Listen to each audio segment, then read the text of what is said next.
민자라는 건 혼자 해갖고 되는 거 아니에요. 제가 생각할 때는 그때 독재 시절에는 많은 사람이 죽었어요. 근데 도대체 얻은 것이 무엇인지, 왜 이 사람들은 이렇게 이 조그마한 방에 이렇게 걸어만 놔야 되는 건지, 그런 것들에 대한 제가 이야기를 하고 있는 겁니다, 지금.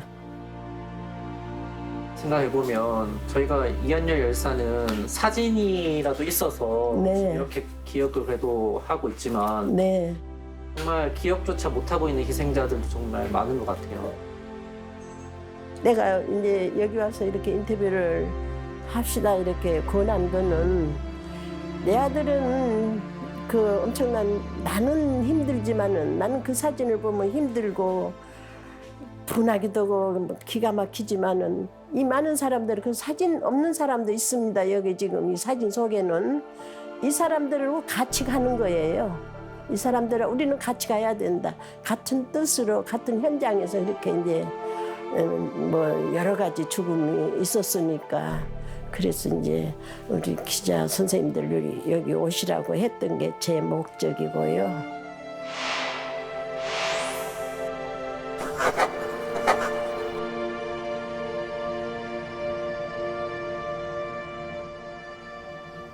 (84세요) 84세. 안치훈이 엄마 150이에요. 그 당시 암사동 사는데 그때 식당을 했어. 그냥 백반 파는 집. 그러니까 우리 집하고 100m 조금 넘지, 그 정도예요. 시장 들어간 골목이었어. 우리 가게를 일하고 그냥 유심히, 치웅이가 있나 없나 이렇게 유심히 일하고 보고 갔다고 그런 사람도 있고, 이웃 사람들이 그 옆집에는 와서 2번인가 왔더래요. 이 집이 아들 뭐하고 있는 줄 아냐고. 그렇게 옆집 사람만 이렇게 와서 물어보고 가고 그러지, 우리는 흔적을 모르게 했지. 88년 5월 26일 날 그냥 없어졌어요. 12시에 목사님을 만나자 했다가 하더라니까 12시에 만나자 했는데, 만날 기다려도 목사님이 치웅이가 안 오더래. 아침에 밥을 먹고 그 가게에 들어갔는데, 내가 들어간 중도 이제 밥을 다 먹고 신문 보고 있다가 내가 나가는데 거기는 없어져요. 1학년 때부터 이 애가 상점 100점만 맞아. 그렇게 머리가 좀 특이하더라고요. 이렇게 공부를 아버지가 가르쳐보면 안 잊어버리더라요. 안 잊어버리더래. 너무 귀엽네요, 사진이. 서울대 경제학과 장학생으로 들어갔어요. 장학금 받고 들어갔어요. 서울대학교 교수 시키려고 우리가 서울, 그때도 방한나짜리로 서울로 이사 왔어요. 광주서. 우리 친구는 그 언니한테 국비로 갈 줄 알았지. 그래서 서울대 교수 만들려고 그랬지. 마음 무너져도 너무 무너져 버렸어. 한예리 엄마가 한다는 소리가 그래. 딴 사람들은 다 죽어서 태워서 없댔든지 물에다 뿌렸든지 했지만 자네는 일진도 못 찾았네. 그러니까 내가 자네 보고 제일 미안하네 그 소리를 한예리 엄마가 한 거예요. 얼마나 보고 좀 꿈에 좀 보자 그러거든요. 그럼 꿈에 절대 안 보여요. 아무리 꿈에라도 좀 보자 그러면 안 보여. 그게 그 잠잘 때, 그리고 내가 어쩌냐 그러면 12시 안에 2시 안에 잠든 적이 없어. 실종이 되고 나서 정말 계속 문도 열어놓으셨다고. 그럼요. 들어올 줄 알았지.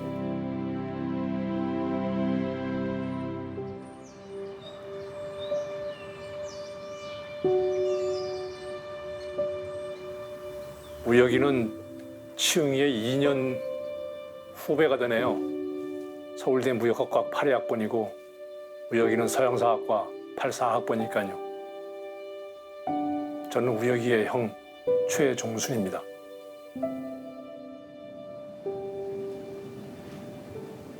이게 아마 대학교 MT 정도 되지 않을까 생각했는데 우리 애기 친구들 20대 때 온 친구들 보니까 얼굴이 기억나네. 키도 좀 큰 편이고. 아 그러네요. 네. 거의 제일 크네요. 87년 9월 8일 어머니 아버지가 연락받고 여기 왔다가 이제 우리 사고 난 거 알고 전화를 해서 우리가 간 게 아마 한 12시쯤 아마 1시쯤 부대장이 뭐 안내하는 대로 쭉 따라가면서 한 바퀴 삥 돌고 나니까 믿어지진 않고 근데 시신은 봤으니까 죽은 건 분명한데 상황 근무 끝나고 들어와서 자는 척 하다가 금방 일어나가지고 불침번한테 뭐 잔여 작업이 남아 있었고 간다 하고 나갔다는 거예요. 이병이 보고 있다가 이렇게 보니까 뭐가 펑 하고 터지더라. 그들이 불이 나더라 그래가지고 뛰어가서 보니까 사람이 있는 것 같아서 불러 해갖고 땅에 걔가 굴렀다는 거예요. 걔들 말로는 물이 조금 있다고 하는데 아무튼 철물을 벗어고 막 흙도 뿌리고 막 그랬다는 거예요. 의무대에서 뭐 모포하고 뭐 들고 나와서 막 이제 이렇게 쓰러지를 이제 덮고 일찍 사관이 하는 얘기가 나한테 그 당시에 얘기는 살려주세요 했다는 거예요. 걔가 막 거의 마지막 이제 숨을 다하는 거지.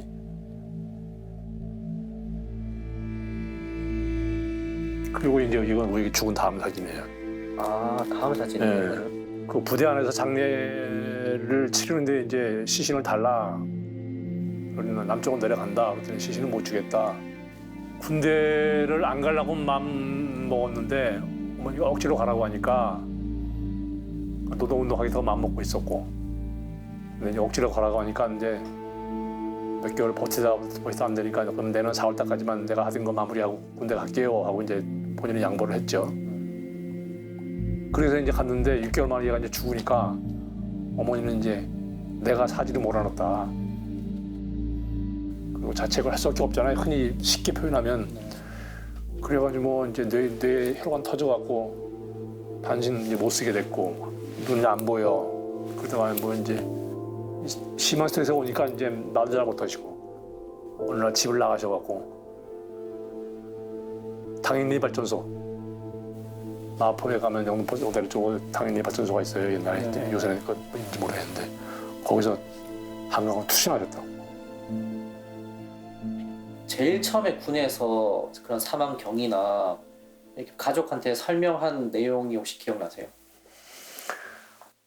군 생활이 힘들어서 그랬다. 처음에 무슨 뭐 애인 문제다 뭐 우혁이 있는 부대 60여 단의 보안 단장 대위는 우혁이는 관찰 대상이 아니다라고 잡아뗐는데 인접 부대에 있는 보안대 근무하는 사병이 자기 상사한테 옆에 있는 부대에 관찰 사병이 하나 죽어서 골치 아프게 됐다라는 말을 들었다는 거야.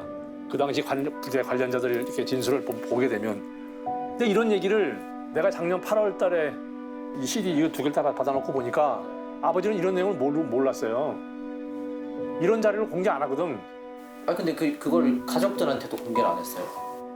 가족들한테 공개하는 거는 쉽게 표현하면 뭐 한 10장, 20장짜리 결정문 해가지고 딱 중요한 내용만 추려서 딱 나오지. 뭐 이런 세부 내용이 안 들어있지.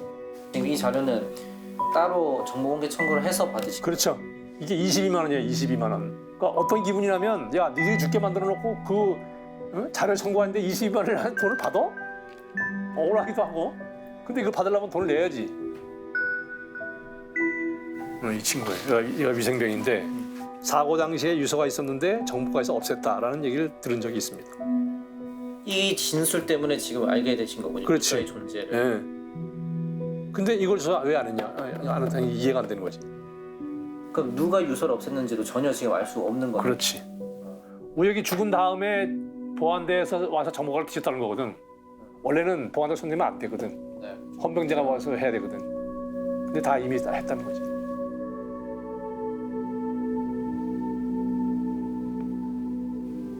안치웅 주모사업회 대표 일을 맡고 있는 남택범이라고 합니다. 그리고 저는 안치웅 그 열사와 같은 서클이었고요. 최욱 열사는 84학번이고 안치웅 열사는 82학번이라서 집회라는 그런 한 자리에는 있었을 것 같은데 개인적으로 만날 수 있는 그런 기회는 없었다고. 실종 직전까지도 경찰에 의해서 사찰을 받고 있었다. 아무런 혐의가 없었는데 이 사찰 수준이 이제 미행할 정도의 아주 밀착감이셨다. 국가기관이 왜 사찰했는지 그 이유를 알면 안치율 실종을 알 수 있다. 그러나 국가기관에서는 그 이유를 해명을 하지 않는다. 안기부나 보안사에 자료 요청을 했는데 묵묵부답 답변이 없었고 군 복무 중에 부대 안에서 그런 이제 그 사망이 이루어진 이유가 뭔가 학생운동을 했던 사람이 부대 안에 들어와서 반복적인 수사를 받았고 강연을 받았고 그 과정에서 죽음으로 이렇게 결과가 됐는데 국가의 그 관여 없이는 그건 있을 수 없는 일이다라는 거고요. 그 부분은 국가가 좀 소명을 해야 되는데 관련된 자료, 그러니까 보안사의 그 녹화 사업 관련된 각종 업무 지침 이런 부분들이 현재 지금 드러나 있는 게 없기 때문에 2000년, 2004년에 의문수사위원회에서 조사를 계속했었고 네. 또 이제 지금 하회진실위원회에서도 이제 조사를 했었고 또 하고도 있고 네. 조사를 하는데도 여기서도 자료를 못 받는 건가요? 강제로 수사할 수 있는 수사권이 없었거든요. 그래서 이제 특정 기관이 자료를 안 내놓는다 그러면은 압수수색을 해서 자료를 확보한다든가 이런 이제 절차가 필요한데 그런 이제 장치가 없었던 거죠. 해당 자료가 없다고 이야기하거나 혹은 아예 답변을 안 하거나 가장 필요하다고 생각하는 자료는 좀 어떤 자료인가요? 강동경찰서 소속 기관들 주로 대공과나 정보과 경찰관들이 한 분을 빼고는 전부 다 안치용을 몰랐고 또 그런 일도 없었고 그런 내용으로 다 이제 부인을 했었거든요. 그런데 한 분은 대공과에서 하는 사찰은 이제 직접 접촉하거나 혹은 미행하는 수준까지 갈 수 있는 이제 사찰이고 그런 대공과에서 사찰을 그런 수준의 사찰을 했던 것으로 기억이 된다. 왜냐하면 그 사찰 자료가 올라왔고 문서로 관리가 됐다. 그리고 시경에도 올라갔고 안기부나 보안사에도 넘어갔다. 최고의 열사도 마찬가지로 유서가 있었다는 진술이 있었음에도 불구하고 유서가 어디에 있는지 어떤 내용인지 전혀 밝혀진 바가 없고 그래서 녹화사업 관련된 희생자분들이 하여튼 관련된 자료는 일체 군부대에서 내놓지 않는다.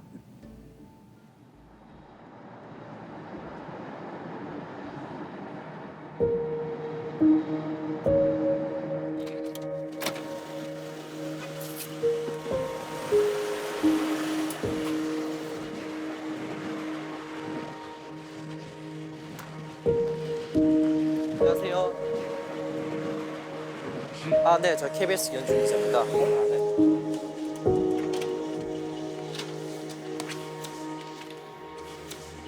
시흥소 주거지를 관할하는 경찰서 정보과예요. 정보과 관리팀이라고 그 당시에는 서무관장이라고 그러는데 지금으로 말하면 서무관리 이런 총괄 업무를 이렇게 했죠. 유독 좀 안치용을 이제 기억하고 계신 이유는 또 것은 뭘까요? 한자 이름이 너무 이게 강렬해서 다스를 치자로 수컷문자로 썼더라고요. 근데도 또 서울대 A급, B급, C급이 또 다 있어요. 등급이 같은 학생이라도 안치용 몇 A급이었을 거예요. 지목이 되는 학생들에 대해서는 그런 뭐 동양파, 뭐 사찰 비행 이런 것들이 되게 좀 흔한 일이었던 다반사야. 시대가 달랐네요. 그러면 그 당시는 상상이 안 될 정도예요. 우리는 몸소 체험을 했기 때문에 그냥 이렇게 표현하는 데가 있는데 간접적으로 들으시는 이현준 기자께서 이해할 수 없는 지금은 세상에 눈으로 보면 이해가 안 되는 일들이 벌어졌다니까. 거기서 밥 먹고 산 놈이 하나도. 경찰, 보안사, 뭐 안기부 이런 지금 조직들 간에 그럼 이제 그런 사람들에 대해서 정보 공유가 되게 이렇게 활발한 편이었나요? 꼭 와서 이거 복사해줘 또 내가 지 혼자 못 하잖아요. 복사. 근데 그 당시는 또 법으로 뭐 그런 건 없어도 분위기상 보안사 애들이 오면 우리가 또 이렇게 협조해줘. 그럼 복사해가. 그럼 그놈들은 지 글씨로 이제 또 약간 각색을 해서 이제 매달 동향 보고를 하겠지. 예? 수시로 설쳤거든. 자료를 요구했거든. 그래서 그런 자료들을 토대로 안치용을 계속 미행할 수도 있지. 네. 감시할 수도 있죠. 수사했을 가능성이 있다. 가능성이 있어요. 막말로 홍길동이 죽여놓고 시멘트에다 넣고 발랐다는 얘기가 나올 수 있다니까. 그거를 할 수 있는 조직은 경찰은 아니다 이 말이지 내 생각에. 보안사는 할 수 있어. 그 분위기로 와서.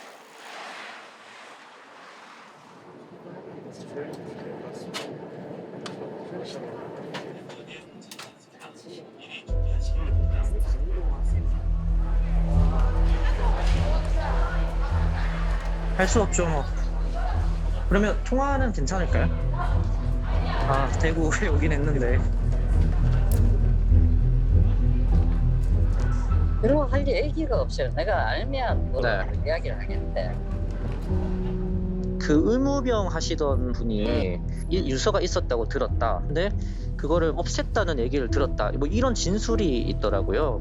나는 그런 이야기도 듣지도 못했고 또 실제로 유서가 있을 수도 있겠죠. 근데 네. 나는 그 유서가 있었는지도 난 지금 처음 들었는데. 그 당시에 뭐 군에서 윗사람들이 병사들한테 네. 뭐 증언을 강요를 하거나 그런 건 없었어요. 이거는 보안사 거예요. 자기들 내부 규정이에요. 보면 관계 법규가 이렇고요. 그다음에 서약서가 있고요. 퇴직을 해도 이걸 그러면 이거를- 보여주는 사약이 이걸- 있군요. 그 양심 선언을 할 수가 없는 구조네요. 저는 꼭 말씀드리고 싶은 게 그 개인만의 문제가 아니라는 거예요.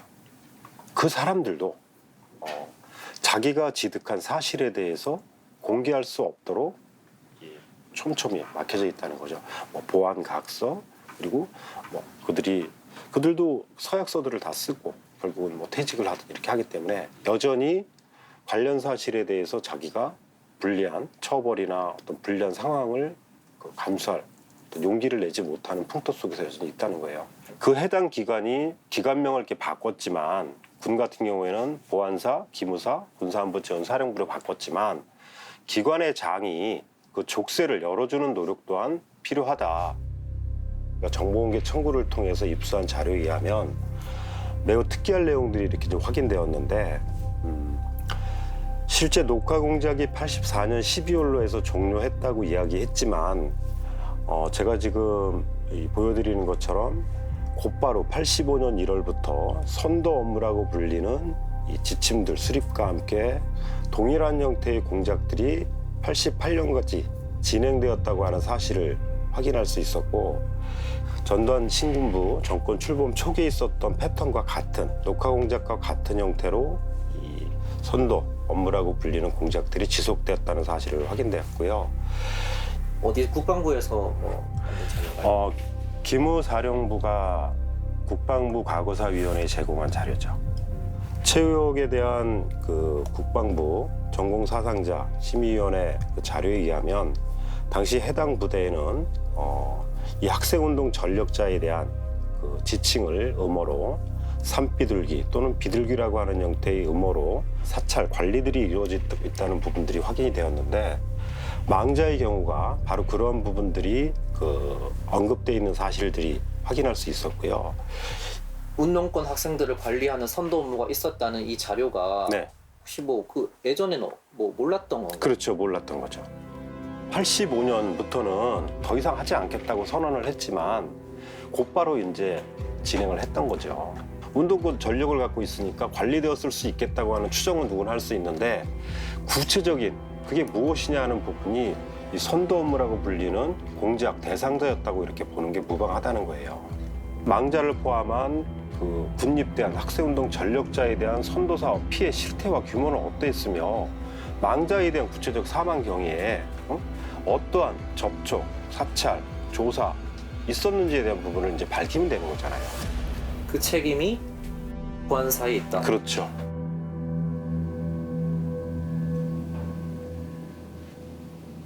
아이고 그 세월을 이 견뎌낼 수 없다는 것을 뭐라고 그 시간을 견뎌낼 수가 없어요.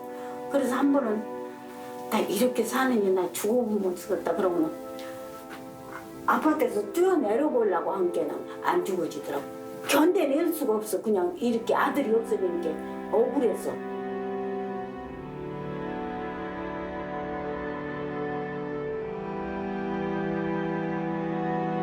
한예리 어머니 아버지 종철이 어머니 아버지, 이 형님도 어머니 아버지 다 돌아가셨어요. 어머니 한 분도 전화를 이제 못 받을 정도예요. 아, 이제 어머니도 가시겠구나 그러고 본권력이 죽은 걸로 인정을 받아야 100% 인정을 해주거든요. 근데 지웅이는 50%밖에 안 해줬어요. 지웅이는 50%가 아니라 100% 인정을 해줘야 맞아요. 어디로 바꿨어요? 왜 없어요? 어째 허리가 어떻게 아파서 그랬어요? 다 무서워서 말 못하고 그 엄혹한 시절에 지 목숨 바쳐서 그나마 민주주의 사회 만드는 데 기여했는데 그 사람들은 이렇게 홀대하는 게 너무 억울해요. 너무 억울해요, 진짜로. 바로 들어온 사회에서 한국 사회에서 남에 대한 관심이 얼마나 있겠어요. 포기하는 경우가 이제 최악인데 아마 이번이 마지막이지 않을까 생각을 하는데 진화 이 2기가 거기서도 안 되면 진상규명 더 하자고 얘기할 수 있을까? 모르겠어요 또.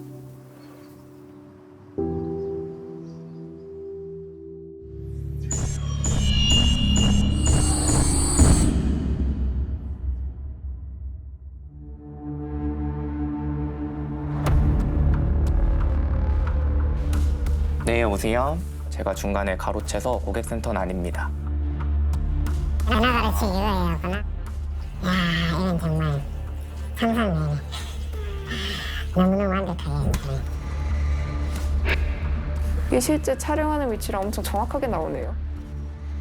당하는 내내 다 저렇게 노출이 돼 있다고 생각하면서 너무 끔찍한 것 같아요. 이게 악성 코드 만드는 게 좀 어렵나요? 고등학생들도 충분히 가능하다고 생각을 합니다.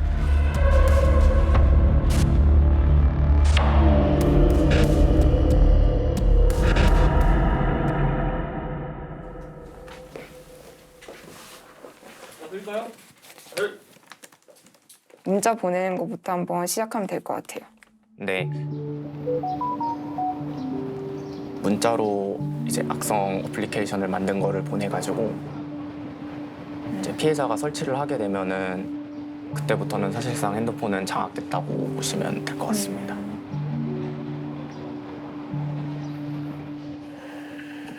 지금 설치가 다 돼가지고 설치하는 순간 사실 모든 데이터는 공격자의 서버로 다 전송이 된다고 보시면 되고요.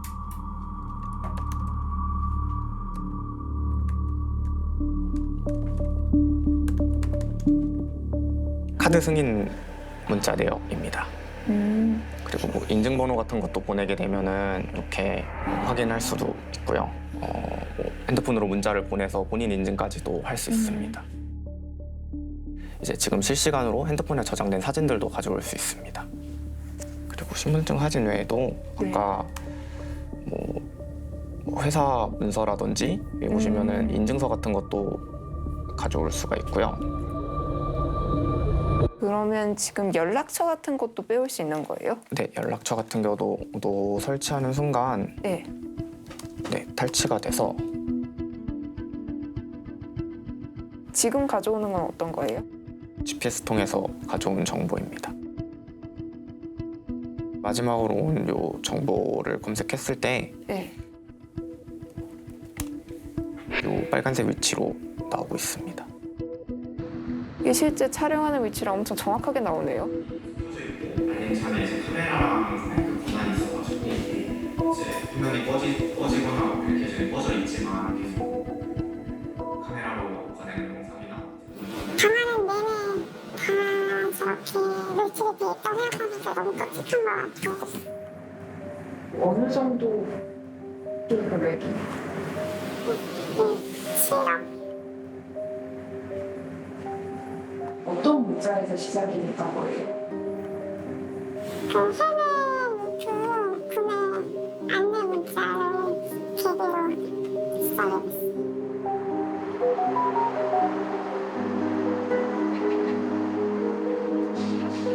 금액이 얼마가 결제가 되어 상품이 5일에서 며칠 내로 입고 예정이다. 그리고 이제 고객센터 번호랑 같이 문자가 날라왔었어요. 뭐지? 구매한 게 없는데 자연스럽게 이제 고객센터에 전화를 하게 된 거죠.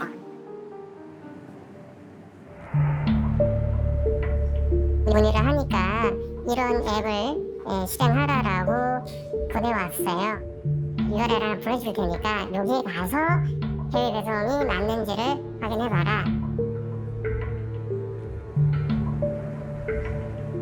그 개인정보니까 주소에 입력을 해라. 앞자리나 그러면은 그래야 자기네가 취소하면 확인이 된다. 그거를 자기네가 통관되지 않도록 처리를 다 하겠다. 또 중간에 보안검사를 해야겠다고 하면서 한번 접속을 제 거를 해서 그런 파일을 다운받게 자연스럽게 그런 과정이 한 번 있었어요. 그리고 금액이 작지 않으니까 금융감독원에 가상보험 신청을 해라. 이제 그렇게 유도를 하더라고요. 제 폰으로 이제 감독원 전화를 한 거죠. 근데 이상하다. 자기네도 모르겠지만 이상한 게 있다는 식으로 어머니께서 직접 중앙지검에 확인을 하셔야 돼. 그래서 중앙지검 검색을 했죠. 맨 하단 끝에 보면은 전화번호 나오잖아요. 근데 이제 거기에 전화를 건 순간부터 제 이름하고만 얘기를 하는 순간 이미 대통자번호는 한 1억 5천 이상의 금융 거래가 발생돼 있고 그리고 왜 당신은 그걸 몰랐냐 바로 이제 체포영장 발부하겠다. 그리고 심지어는 남편 이제 회사까지도 이제 오늘 하면서 이 계좌는 범죄의 그 연루된 계좌이기 때문에 다른 쪽으로 돈을 옮겨야 된다. 이 계좌를 쓰면 안 된다. 사람을 보낼 테니까 그 사람 전달책에게 돈을 맡겨라. 이번 엑스 뭐 대리가 갈 거니까 몇 시에 이제 다행히 이제 뭐 이렇게 보내주길 약속이 되니까 현금 한 10여 차례 가까이 됐었고요.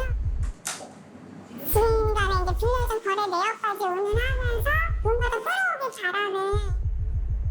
근데 이게 지인간의 대거리까지 그 사기범들이 알고 있어요? 네, 카톡에 제가 지인간에 빌려주고 뭐 약정서 받은 것도 있고 그런 것 때문에 금액이 이제 꽤 컸거든요. 카톡을 보고 그 시나리오를 미리 범죄자들은 다 만들어놨어요. 1부터 끝까지 다 가져갈 계획을 만들어놨던 거예요.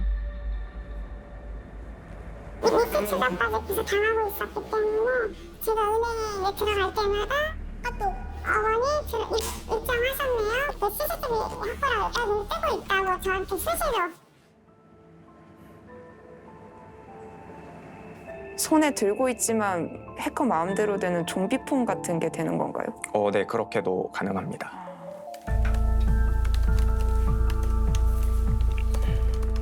지금 요거는 화면 사용하고 있는 미러링 되고 있는 거고요.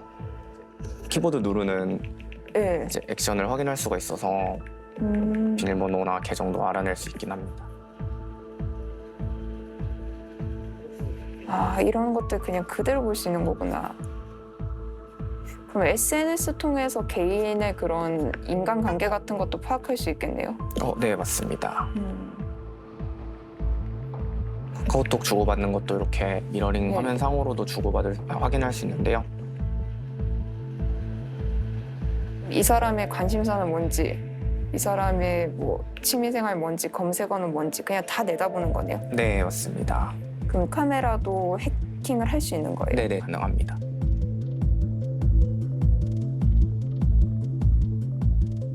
지금 어떤 상황이 있는지 전면 카메라로 보이는 것 같은데요? 이게 그러면 전면 카메라 보는 사람 입장에서는 그냥 잠김 화면일 수도 있고 아니면 그냥 배경 화면일 수도 있습니다. 계속 마이크가 켜져 있어가지고 그 핸드폰에 마이크 통해가지고 계속 이제 화면이랑 같이 공격자의 서버로 넘어오게 됩니다. 그럼 이게 사실 도청기 역할을 하는 거예요? 네, 맞습니다. 이제 화면을 꺼두더라도 이제 계속 그 카메라 영상이랑 소리는 계속 공격자의 서버로 넘어오기 때문에 네. 이제 뭐 도청기의 역할도 할 수 있어요. 그러면 혹시 전화 가로채기 이런 것도 가능할까요? 네, 미리 공격자가 등록한 핸드폰 번호는 다 포워딩 되도록 할 수 있습니다. 네, 버튼을 눌렀을 때 전화를 걸기 중간 단계에서 번호를 바꿔치기 하게 됩니다.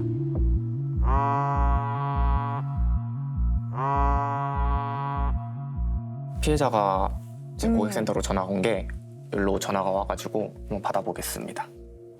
네, 여보세요?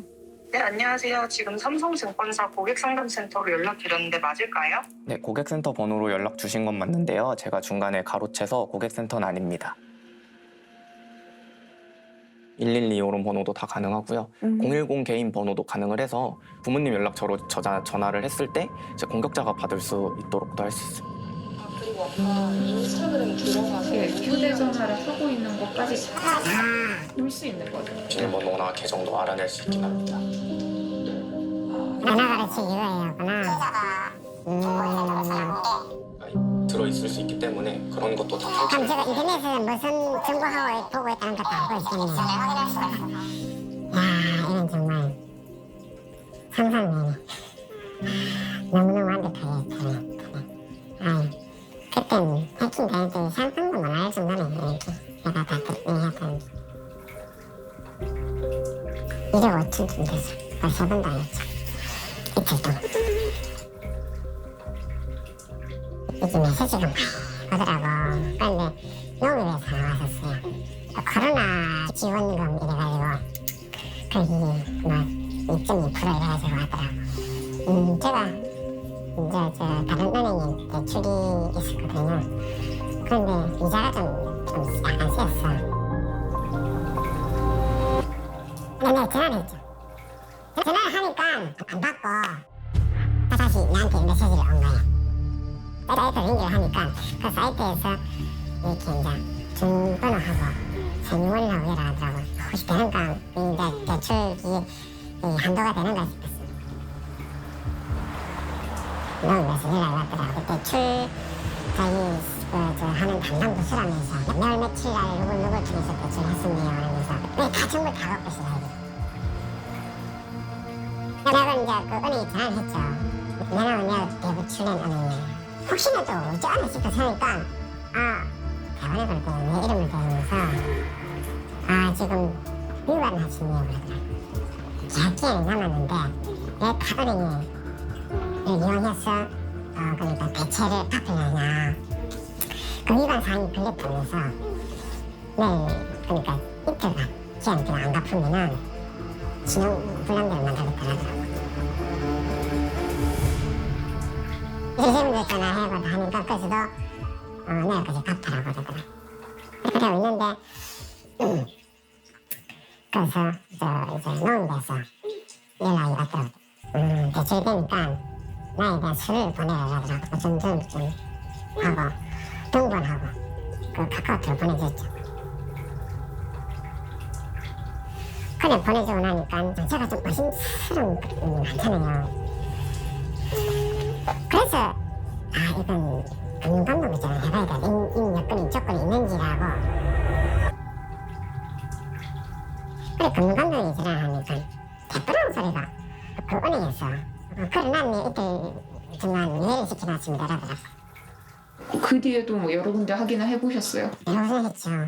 농협에도 했었고 농협 본사도 했었고 또 내가 대출된 그 은행도 본사도 했었고 그 지점도 했었고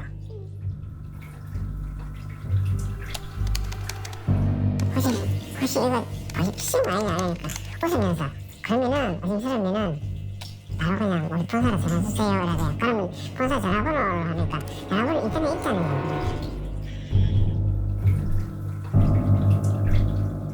깎고 말았어요. 완전 깎고 말았어요.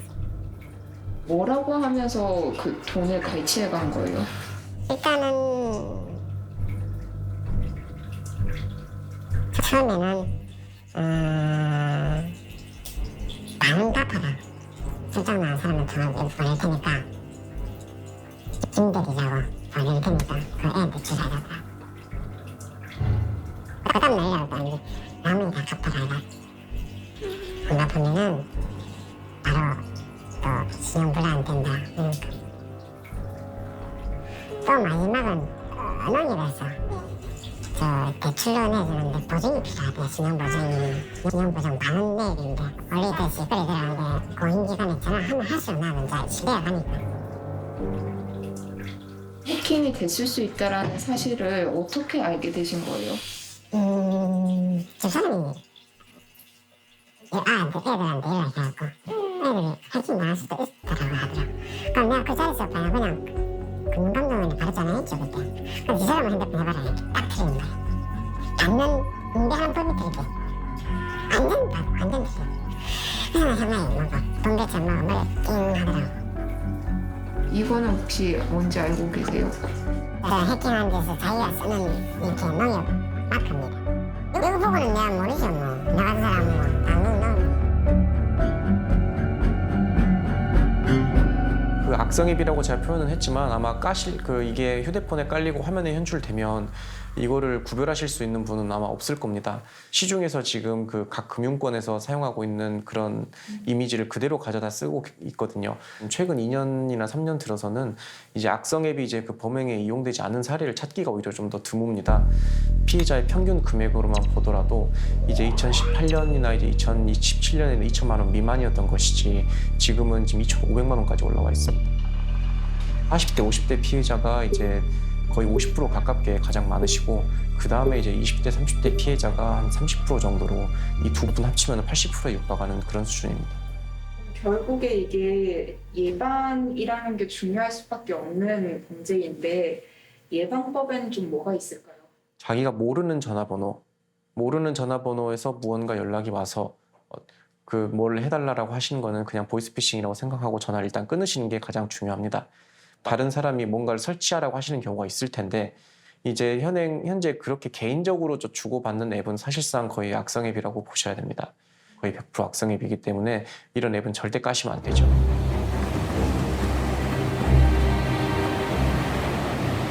가장 가벼운 생각이 낭떠러지에 떨어지는 느낌. 모든 신뢰가 무너지는 느낌. 신경이 무너지는 느낌. 내가 왜 당했을까 하는 바보 같은 느낌. 너무 무서운 세상에 지금 살고 있는 것 같아요, 저희들이.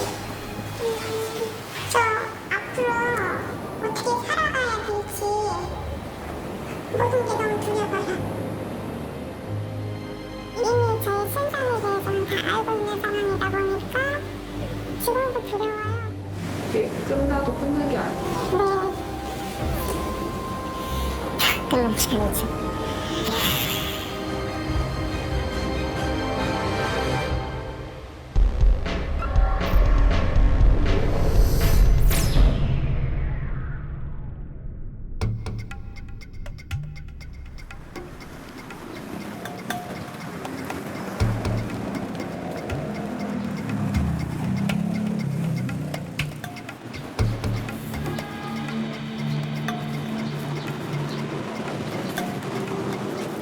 보시죠.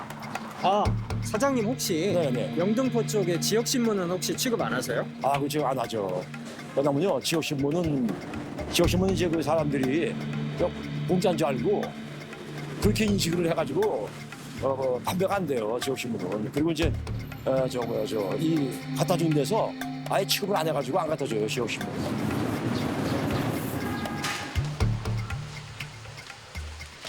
이렇게 보실 때 내용이 볼만한 게 있으세요? 아니요, 전혀 없어요. 그냥 뭐 대충 도움되는 건 없고 그냥 뉴스에 떠도는 것들을 정리해 놓은 듯한 느낌이 들어요. 다 이유가 있습니다. 세계 지역신문의 일면 톱 기사입니다. 모두 구청장의 치적을 홍보하는 내용입니다. 그런데 기사의 제목과 사진, 심지어 본문 내용이 토시 하나까지 똑같습니다. 그 이유를 물어봤습니다. 인간에 이제 실려 있는 기사들이 거의 똑같은 경우들이 가끔 있더라고요. 네, 가끔 그런 많죠. 경제적인 측면에서의 도움을 갖다가 빙자해서 그렇게 한다 하는 거는 그렇게 얘기하는 그 언론 매체도 있어요, 사실은. 그걸. 근데 그런 걸 갖다 이제 좀 탓할 수 있는 그런 그 부분이 돼야 되겠죠, 우리가. 이런 지역 신문사 가운데 일부는 실체도 없습니다. 한 지역 신문사를 직접 가봤습니다. 입간판으로 사무실 입구가 막혀 있습니다. 책상과 의자 등 사무실 집기엔 먼지가 수북히 쌓였습니다. 여기 내가 몇 년 동안 있는 건데 4년 동안에 있었는데 내가 한 번도 못 봤어요. 과거에는 여기에서 사람이 근무했는지 안 했는지도 사장님 보신 적이 없으시다는 예, 본 적 한 3, 4년 동안에는 내가 못 봤어요. 네, 저 KBS 염기석 기자입니다. 기사 작성은 선생님 어디서 합니까? 사무실에 합니까? 기자님은 어디서 합니까? 보통 사무실에서 하죠. 여건 이럴 때 급할 때는 집에서 합니까? 안 합니까? 컴퓨터로. 광고 문제로 시끄러운 지역 신문사도 있습니다. 특히 선거 때가 되면 후보들에게 광고를 사실상 강매하는 곳까지 있다고 합니다. 이번에 나온 후보들도 나한테 다 연락을 했는데 왜 너네만 연락을 안 했냐? 그 얘기를 여러 번 하는 거예요. 그러니까 마치 너네가 나한테 연락을 안 한 게 굉장히 불쾌하며 가만히 있지 않겠다? 이런 느낌으로 저는 들렸고. 서울시 25개 구에서 발행되는 지역신문은 74개입니다. 2개 구에서 많게는 6개 구에 걸쳐 발행하는 광역지까지 합한 숫자입니다. 구청별로 얼마의 예산이 책정돼 있을까? 이게 지금 저희가 이제 뭐 대표성을 갖고 그런 것도 아니라 인터뷰를 하고 그러기에 조금 부담스러운 상황이라 조금 저희가 많이 협조를 해드리고 싶지만 그래서 25개 구청의 지역신문 구독료와 광고 예산에 대해 정보 공개를 청구했습니다. 25개 구청에서 지난해 집행한 예산은 32억 7천여만 원. 답변을 거부했던 강남구가 가장 많은 2억 8천여만 원을 지출한 것으로 확인됐습니다. 지역신문 4개 구독료와 광고비를 합한 금액입니다. 5개 구가 2억 원을 넘게 썼고 용산구가 가장 적었습니다. 사명감을 기자가 얼만큼 갖고 있느냐, 사회 목표로서 어느 정도 역할을 할 수 있는 건가에 대해서 생각하는 사람은 없어요. 일단 배고프니까, 신문사가 어려우니까 그거부터 해야 된다, 이런 생각을 갖고 있는 거예요. 구청이 구독과 광고를 무기로 지역신문을 쥐고 흔드는 일이 비일비재하다고 털어놓기도 했습니다. 자치단체장이나 이런 분들이 이 건전한 비판에 대해서는 수용할 줄 아는 사람들이 돼야 되는데, 입으로는 진짜 건전하게 비판하면 난 그 수용을 하겠다, 개선도 하겠다. 실은 안 해요. 안 해요. 그러면서 언론을 회유하려고 하죠. 돈 앞에서는 동료도 적이 됩니다.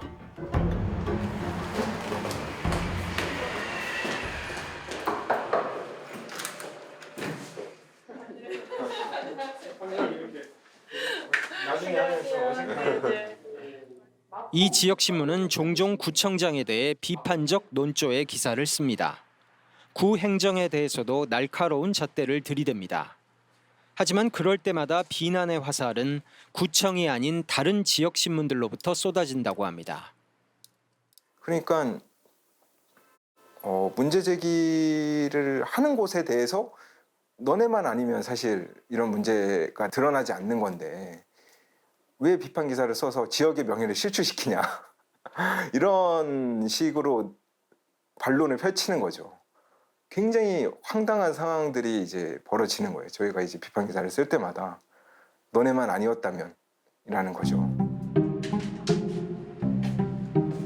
기자 개인에 대한 인신 공격도 서슴지 않는다고 합니다.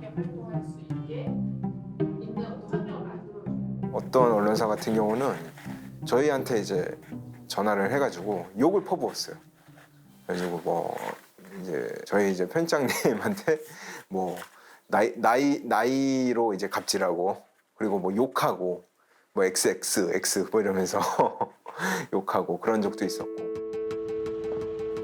대안이 없는 건 아닙니다. 충북의 한 지역신문입니다. 군 전체 15,000여 가구 가운데 3,500여 가구가 유료 구독자입니다.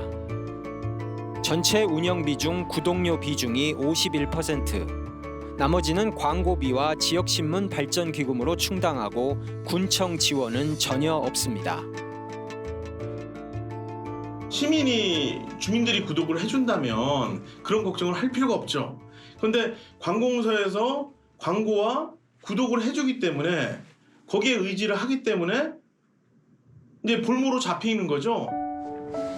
저희가 이번에 새로 짓는 장애복지관 옆에 빌라에 취재 기자는 8명, 제보와 현장 취재로만 기사를 만듭니다. 합니다. 근데 지금 이 기자들이 직접 발로 뛰며 현장에서 주민들의 민원과 제보를 듣고 날 것 그대로 이렇게 살려서 취재하는 거기 때문에 각급 보도자료는 완전히 차원이 틀리죠. 이 언론은 자본과 권력에서 자유로워져야 된다고 생각을 합니다. 그래서 시민사회의 어떤 협동조합이나 뭐 국민 주식회사든 이런 걸로 해서 조직을 하고, 사실 사회적 기업이 사회적 목적이 분명하기 때문에 사회적 기업이나 이런 제도들을 더 활용을 한다면 예전보다 훨씬 더 많은 비용을 들이지 않고 언론을 할 수 있다고 생각을 하거든요.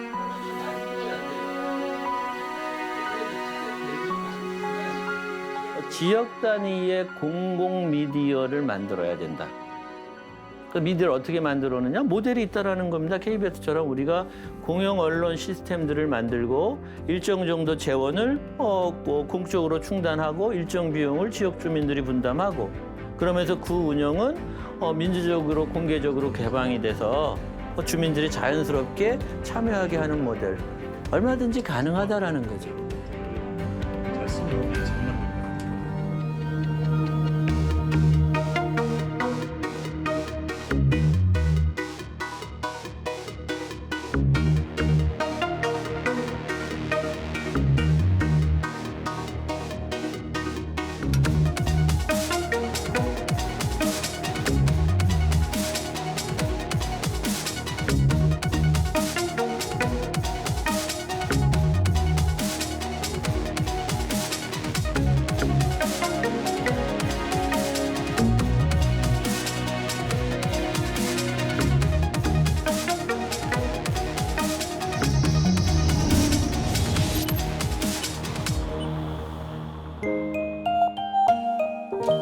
KBS